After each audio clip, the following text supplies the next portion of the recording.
Welcome to the intersection of technology, cybersecurity, and society. Welcome to ITSP Magazine. You're listening to a new The National Blast podcast with Keenan Skelly.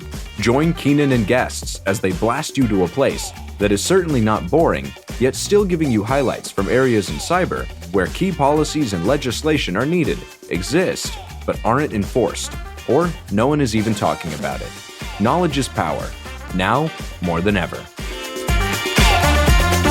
V-Armor enables organizations to protect their data, digital assets, and themselves through a complete understanding of all applications and identities, and the information relationships between them. Every application, every user, every data element. Learn more at varmor.com.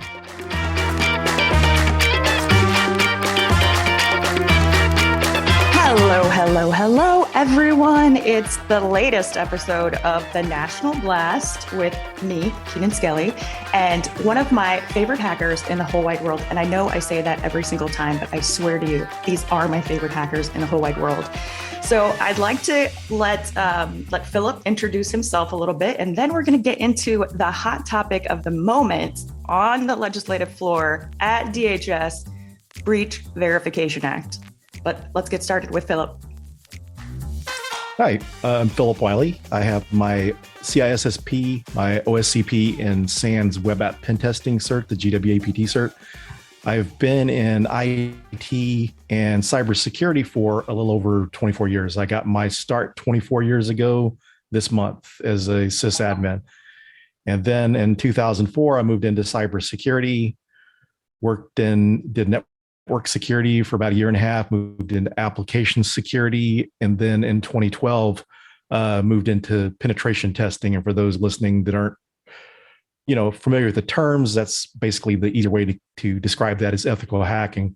So I've been in that area for a little over 9 years. I taught ethical hacking for almost 4 years. I like to teach workshops at conferences and speak at workshops. I have a book on becoming a pen tester called the Pen Tester Blueprint. So I'm really passionate about this topic and educating people.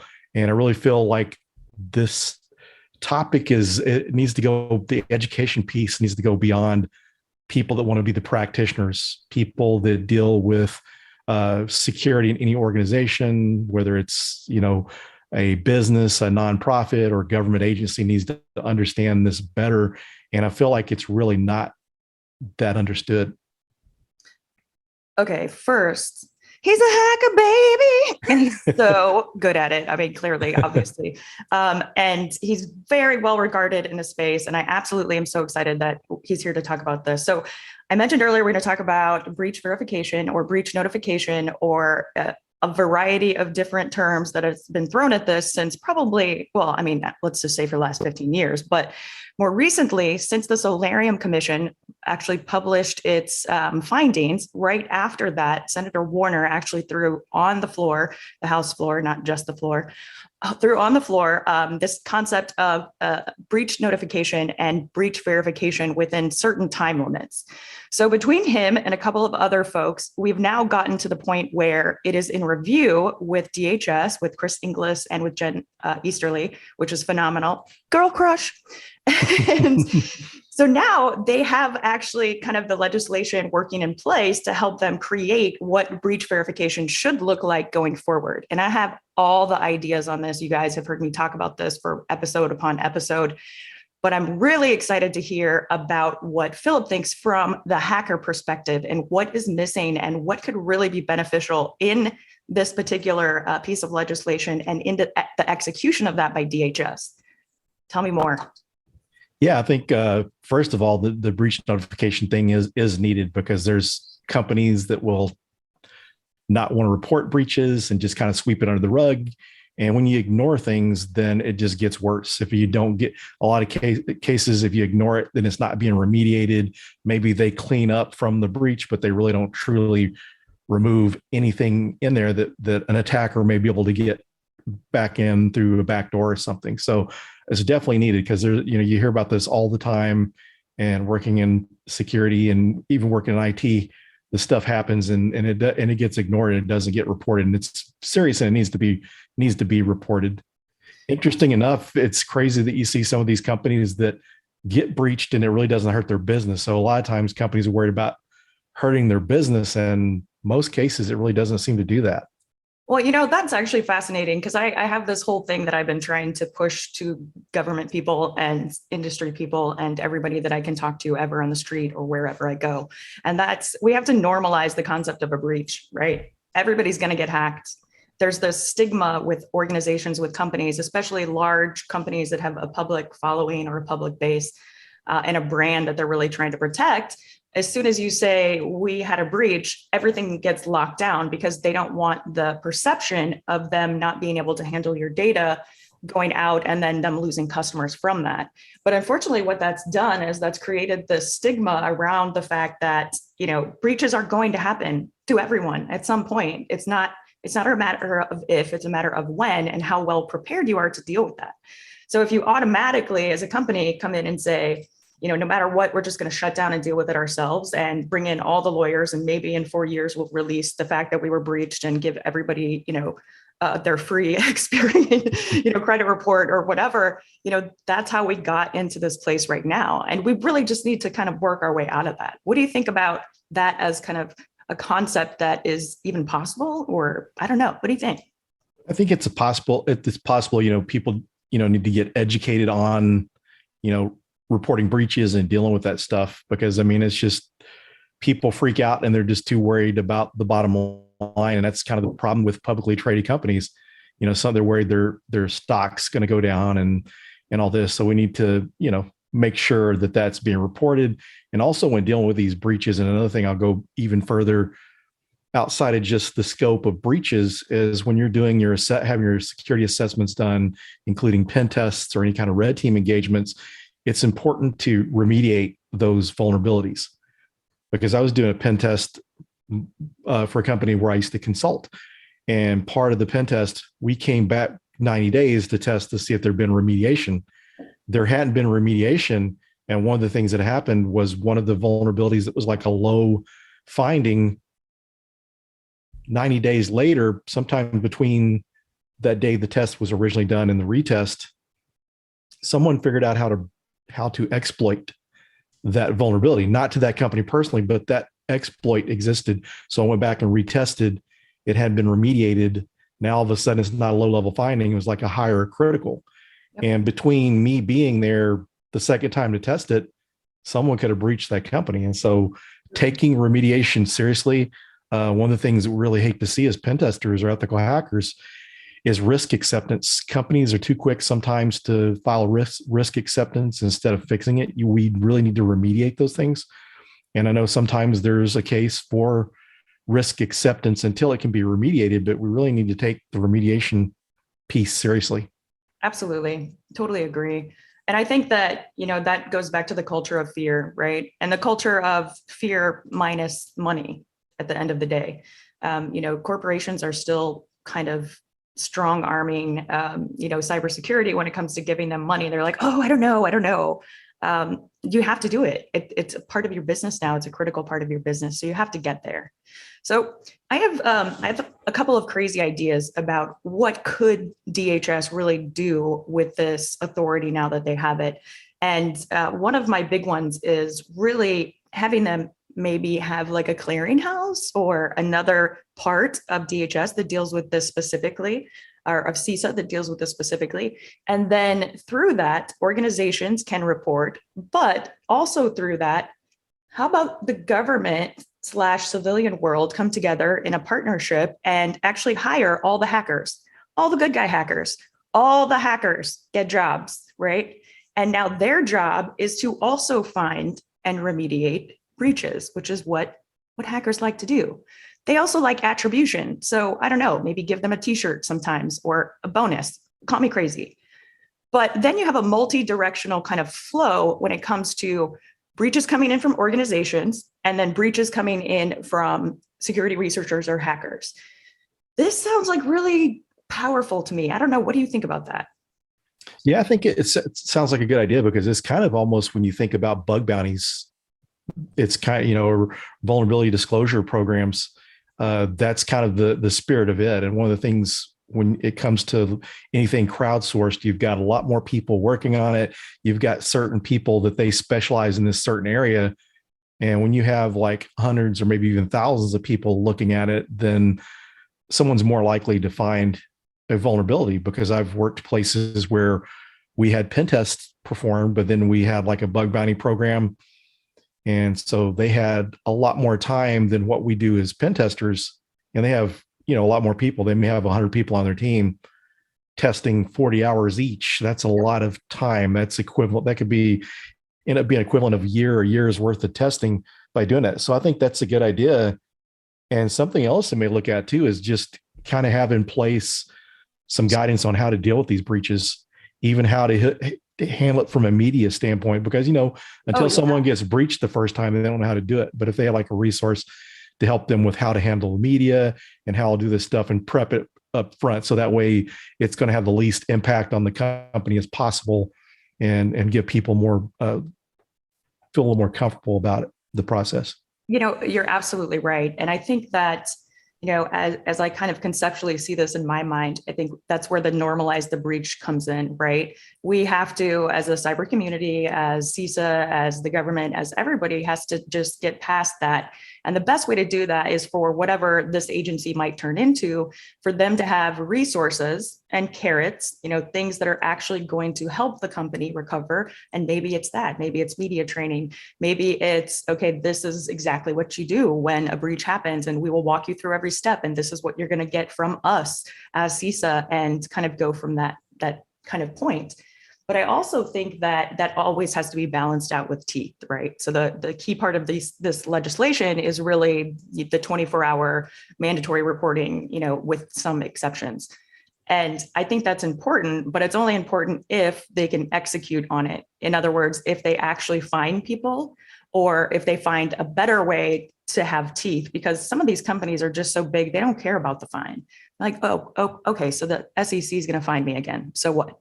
And they don't actually fix the problem. So how do we make it so that companies and the government can kind of work together, and at the same time, hackers can work with them without everybody losing their minds? Cats and dogs, mass hysteria. Yeah, I think the biggest thing is just be able to lay out a process, because, when people do something for the first time, you're working in an organization and you have to get together security policies and stuff that you don't have, is having a process and maybe even templates that you share with people to get that set. And just, I don't know, maybe let people know that you'll be more lenient if they report quickly, opposed to the longer you wait before you report it. That way people are more motivated to report it up front. Yeah, I totally agree with that. Wow. So if you could kind of build this out, if you were at DHS and you had this job of making companies kind of get better at reporting, but you also really wanted to look out for the hackers, what would this look like to you? What would your dream organization that executes on this look like? Yes, a lot of this would be, you go back to the Computer Fraud Act and that sort of thing that needs to be more modernized to include security researchers and bug bounty. A lot of times, you hear bug bounty researchers, but security researchers as a whole, and it makes it tough. We got to make it friendlier for those folks to do their job, because people are scared. There was like a case where a couple people were working on a bug bounty that they found on a drone. They followed the rules and they turned in the finding, and the company was going to try to sue them for finding the vulnerability. And that goes back to getting a culture where we're trying to fix things instead of scare people.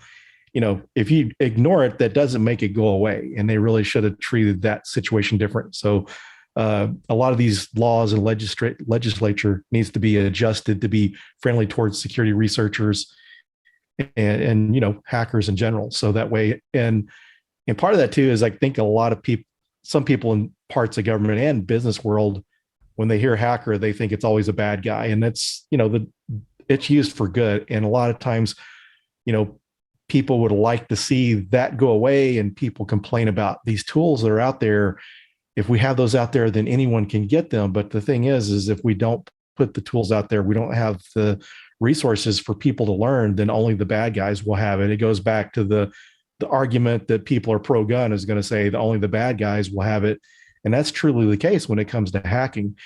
And you've got less people working on it, then you've got less of the good guys learning how to build these tools, how to defend against these things. So having that out there is needed. So yeah, just making a friendly world for security researchers and hackers, I think it's definitely needed. Gut the CFAA. Gut it. Yeah. Gut it. Yeah. Or, I would settle at this point because I realize that the CFAA is epic in all of the things that it covers, right? I would settle for just full-blown exemption for hackers, ethical hackers, all the hackers, as long as the intent is there, right? So Yes. in other words, no more, trying to figure out whether or not you should have or shouldn't have kind of verified the data that you find when you're doing a test. No more of that. We just say that if you're one of these good guys that we trust and you're that hacker, then yeah, great. You found the data. Let's work with it. Let's fix it. Let's remediate. Let's intel share. Let's information share. Let's really put this out there and make the community more aware. That's really the only way that we make this work. Yeah, and that's kind of the spirit of like bug bounties and stuff too. Same type of idea. Absolutely. What else would you do? Like as a hacker, how would you want to work with the government? I think some things that may be even motivation too is offer some training resources, find people that want to get into cybersecurity or hacking, get some education resources. You can find volunteers that are willing to teach this stuff. And then, because if you look at a lot of the different bug bounty companies, BugCrowd, HackerOne, Integrity, they've got like their own learning content. So another thing would be educating people, towards that. And then this could also be security professionals. They can learn these things to help better protect their company. So education is always a good thing. That's almost my answer to everything. But when you really think about the education piece and just going back to people understanding this, people that are not even working as ethical hackers, educating security people and, people in the different business units, why this is good and why you should have this is also, I think, would be very helpful. That is so brilliant. And I'm so mad that I didn't think of it, but yes. Imagine if CISA simultaneously, while, trying to build up a force of cybersecurity professionals, also hired people to put into that pipeline and continued to educate them along their pathway. Then that becomes like a fulfilling pot of talent that comes in the government and goes back out and comes in and goes back out.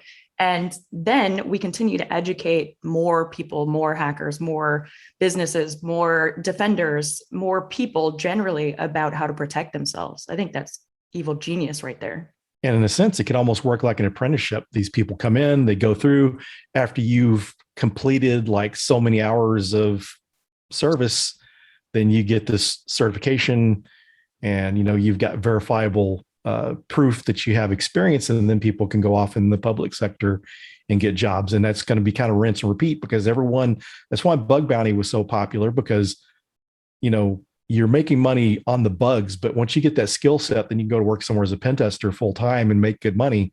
And so getting that initial experience and something like that through the government would do the same thing, would give people a chance to get that experience. And maybe it could work out to where they work for the government full time or something like that, but at least get the experience that they could go to work somewhere else.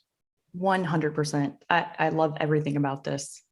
And I'm just like, now I'm thinking about all the stuff that you could do with that. You mentioned just with them interfacing with the customers and interfacing with the, marketing and folks like that to help them understand things. I think that's another big issue that we're constantly dealing with in cybersecurity is, media gone wild, talking about all of the different things, but not necessarily having them understand the terminology and what it means. Even when it comes to the difference between a criminal and a hacker, right?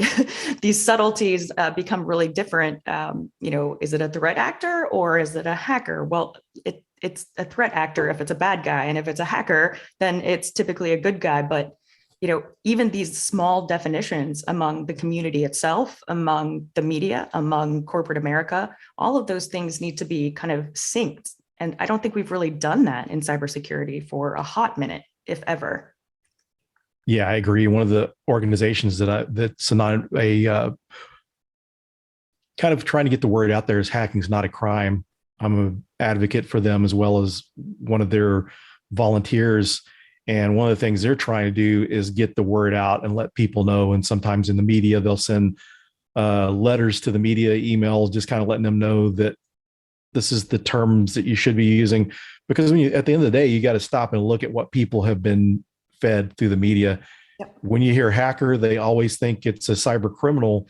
And yeah, and I've talked to people before, and I usually tell people I'm an ethical hacker instead of a penetration tester, because you think it would be easier to explain, but then I have people comment back, is there such thing as an ethical hacker? Well, you're getting paid to do it. You're using it for good.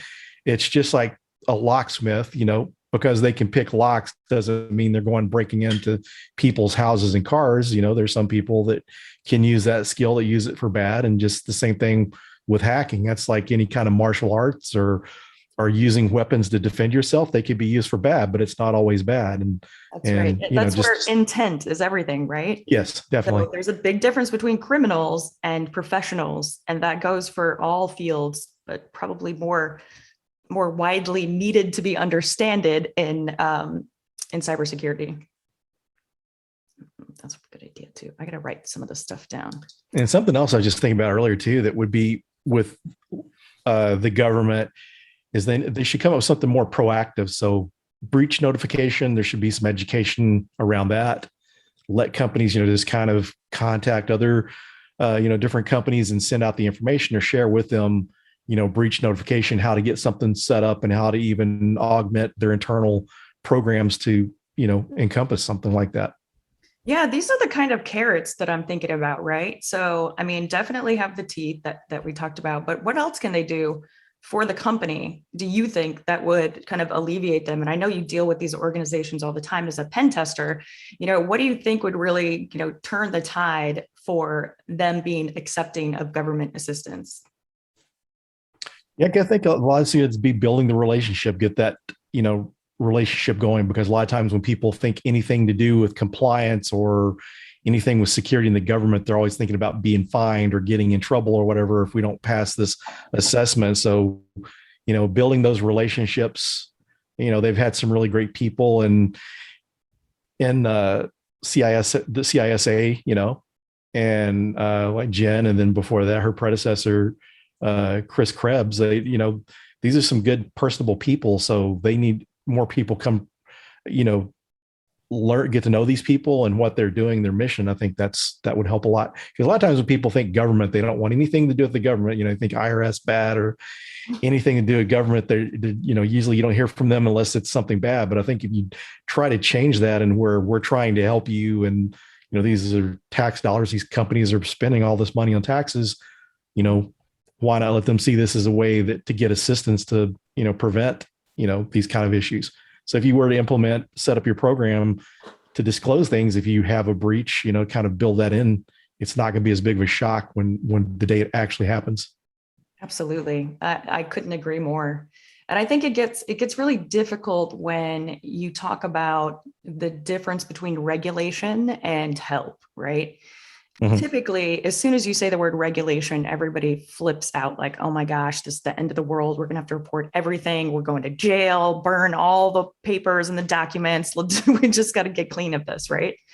And I think a lot of companies think that too thoroughly, like they really get into that concept, and that's not necessarily the case. When you have agencies coming in, I mean, there's a reason that we have a nuclear regulatory commission. That's to make sure that everybody is safe. It's not to hurt the company. It's not to tear the company apart. It's to make sure that everybody else is safe. And the same concept really applies here. I think that, we're getting to the point in cybersecurity that there have been so many breaches. I mean, after SolarWinds and then the Colonial Pipeline, that everyday Americans are seeing more and more how this affects everything. And I feel like, up to this point, people have just gotten kind of breach saturated because they keep getting notifications that their information is out there. And they're like, okay, well, it's already out there. Who cares? What do you want me to do? Yeah. So how do we kind of change that perception? the scary thing about that is people kind of get numb to it and don't take it as seriously. So back to education, you got to educate people why this is important and the steps to do anytime you hear that you're breached. Make sure that they subscribe to Have I Been Pwned, so that way anytime one of your any of your credentials you use or accounts were involved in some kind of breach, that to go in there and check that. I'm trying really hard right now not to say something proprietary or business related in any way, shape, or form. So that's what, you just got to educate people. And that's just even getting down to the consumer, because you've got people, I have relatives, call me or something, say, yeah, I found this thing on Facebook and Ellen DeGeneres wants to give me $10,000. And it's like, if it sounds too good, usually it's not. So, we've got a culture where people aren't thinking and they click on stuff. And so the, security awareness needs to go beyond the corporations, beyond the government and stuff, and get down to the individual people, because the more educated individuals are, the better they're going to be in their company, and stuff. Oh man, you just hit my soapbox piece that I can talk about literally for days. Like awareness to the people, for the people, by the people is absolutely critical. And, I think there's a couple of companies out there who are really, trying to think about it more from the end user perspective of why would I care, right? And I think the people who are being successful with that are the ones who are really connecting with everyday people of every age. It can't just be people in a corporation. It has to literally be everyone, because it's such a huge part of our lives right now, right? I mean, you can't literally do anything without getting into cyberspace. So I will step off that soapbox for right now. That's okay. But part of it too is, let people know what the real world repercussions are. So, some of the security awareness training, one of the better ones, I'm not going to drop names because, but some of the we better don't ones, do that here. I've seen some good ones that if you show people why it's a risk, like through their phishing and that sort of thing, if you show them why it's a risk, I think you're going to have better compliance. I could not agree more. I think that a lot of corporations and businesses who are in security awareness right now just assume that human beings are stupid, and human beings are stupid. But when human beings understand all of the risks that go with that, when they say, oh, I can't click on this because then we're going to get ransomware, and then the company might fall under because we have to pay $30 million to this, or if you're a hospital, somebody could die if you click on this thing and you don't understand it. So I think all of those consequences of what happens in phishing and other things, I think if you really educate people on that, they want to help. Like they want to be the good guy and save the company every day and twice on Sunday, unless they really hate their job, in which case you need to work on your culture. Yeah. But we have to get to the point where we recognize that people are in cybersecurity every day and they're dealing with it every day, even if they don't know it. So explaining all the repercussions, I think, is really the key. And I think from a company perspective too, when you're trying to do your security awareness training, I think we need to reward people for learning and not punish people. So when you punish people, they get scared, and then I accidentally clicked on this, they're going to be quiet. But if you let them know that that you want to know if you've clicked on something or something, if you've seen something suspicious, report it, reward people, or let them know, have the culture that it's not like you did this, you're going to get fired. Because, working as a pen tester, sometimes you're doing social engineering engagements. Maybe you did a phishing campaign and someone clicked on something. And there's cases where people have actually gotten fired over it. We need to get away from a culture like that. And if you reward people, they're going to try harder, and then you kind of gamify it, and they're going to try to learn. If someone is willingly learning, they want to learn, then they're going to do a lot better than someone that's forced to do something that's boring. And absolutely, fear-based anything can only work for so long before it becomes a catastrophe. And I think that's 100% where we are right now. We've spent the last 20 years beating fear-based education into people about security with very poor tools and PowerPoint presentations that, let's be honest, we've all skipped to the end and just answered the questions. But we didn't necessarily think about all the second and third order effects that happen because of that, because it wasn't presented to us in that way. So, okay, I gotta get off that one. That will take us into a whole hour of discussion on the culture about cybersecurity awareness. So many soapboxes, so little time. I know, right? So I think that, you can kind of apply that back to what we're talking about too, in terms of, the breach verification. It's all about, and I love that you said this, it's all about education. It's about educating the companies so that they don't immediately, close down in their little crab shells of lawyers and go, pfft. Or it's about educating the actual, red team or the IT team, which is what some of these businesses have. They don't have even a like sysadmin, let alone security. So how are you expecting them to catch every breach? Well, that needs to be a part of this too. We need to just be better at educating all levels of community and government and organizations and companies so that, everybody kind of understands that we're in this together, like whether we like it or not, we're in this together. Yeah, and it needs to be part of everything you do. And, companies have their business continuity plans and their disaster recovery. This needs to take in effect breaches and ransomware. Ransomware is such a big thing now that they need to do, work on doing recoveries from, something that, be able to recover from their backups. So in case they, do have ransomware and they're able to, restore from backup and that sort of thing, that needs to kind of become part of that process. Oh yeah, definitely. And I think I want to talk about so many things. Like I want to dirl off into the education piece, and I want to dirl off into the making hackers happy and caring and feeding for your hackers and things like that. But we're really caught on time right here. So I'm going to insist, and I'm going to insist you do it on air. So I have it on record. I'm going to insist that you come back and talk to me again. Is that cool? Yeah, definitely. Sure. Outstanding. You guys, I absolutely love this guy. I've been watching all the training he's been doing with Women's Society of Cyber Jutsu and others, and just a phenomenal human being. So I appreciate you coming on the show, and I hope you enjoyed it. Do you have any last thoughts before we jump off?